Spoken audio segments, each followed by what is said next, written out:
তোমাদেরকে একটা ভিডিওতে আমি বলেছিলাম যে আমার বড়বাবু কিন্তু প্রতিদিন ভোরবেলা ঘুম থেকে ওঠে, কারণ লোকের গাড়ি চালায়, বাড়ির একটু কাজ সেরে তারপর নিজের গাড়ি পরিষ্কার পরিচ্ছন্ন করে ধুয়ে একদম বাজার নিয়ে চলে আসে। আমি কিন্তু ওকে কাজ করতে বলি না, এটা কিন্তু ওর অভ্যাস, আমি বিয়ে হয়ে এসে থেকে দেখছি। আর আমি শুয়ে আছি, আমি বললাম তুমি একটু শুয়ে থাকো, বলছে তোমার যতক্ষণ ইচ্ছা তুমি ততক্ষণ শুয়ে থাকো। তারপরে দেখো বাইরের দিকে লাইটটা কিন্তু জ্বালানোই আছে, আমরা ভাড়া বাড়িতে থাকি, বাইরের লাইট একটা জ্বালানো থাকে, সেটা পর্যন্ত অফ হয়নি, অন্ধকারের মধ্যে ঝাড় দিচ্ছে। তোমরা দেখতেই পাচ্ছ প্রতিদিনই এই রকম করে।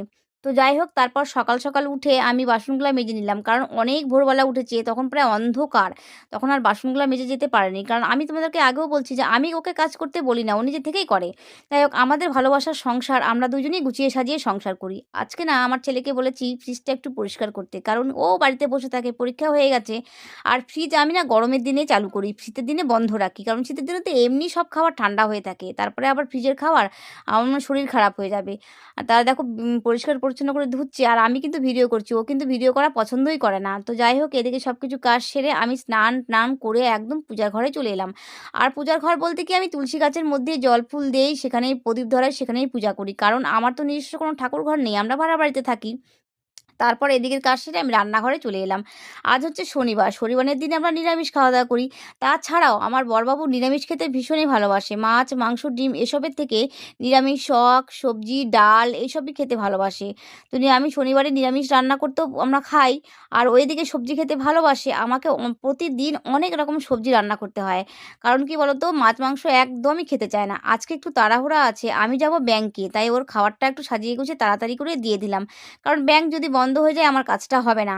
তো যাই হোক, আমি ওইদিকে রেডি হয়ে গেছি, ও খেতে বসে গেছে, খাওয়া দাওয়া করে ও বেরিয়ে যাবে, আর আমি এদিকে কাজে যাব।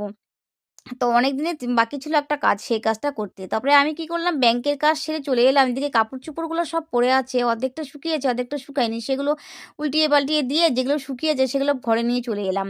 নিয়ে এসে খাওয়া-দাওয়া করে আমি একটু রেস্ট নিলাম। তারপর আমি বিকালের কাজটা শুরু করব। কারণ এরপর থেকে তো সকালের পরে আমার বড়বাবু আর থাকে না। তারপর যা কাজ থাকে আমাকেই করতে হয় ধীরে, ধীরে। ঝাড়, ঝাঁটা, মাজা, ঘষা যেসব থাকে সব আমিই করি। সকালের টাইমটা আমার বর অনেক সকালে ঘুম থেকে ওঠে, তাই কাজগুলো একটু সেরে যায়। মানে এতে আমারও সুবিধা হয়, আর ও আমাকে এমনিতেও খুবই ভালোবাসে, যে আমার মানে যতটুকু পারে আমাকে সাহায্য করার চেষ্টা করে। দেখো, এই একটা কথা বলবো যে সংসারটা যেহেতু দুজনেই, তাই দুজনেই আমরা গুছিয়ে সাজিয়ে সংসার করি। আমরা মেয়ে মানুষরা যখন বাইরে কাজে যাই তখন কিন্তু আমাদেরকেও টাকাটা যখন ইনকাম করি তখন আমরা সংসারের কাজেই টাকাটা লাগাই। যাই হোক, তারপর সন্ধ্যাবেলা আমি কি করি, বাড়িতে বসে একটু গীতা পাঠ করি।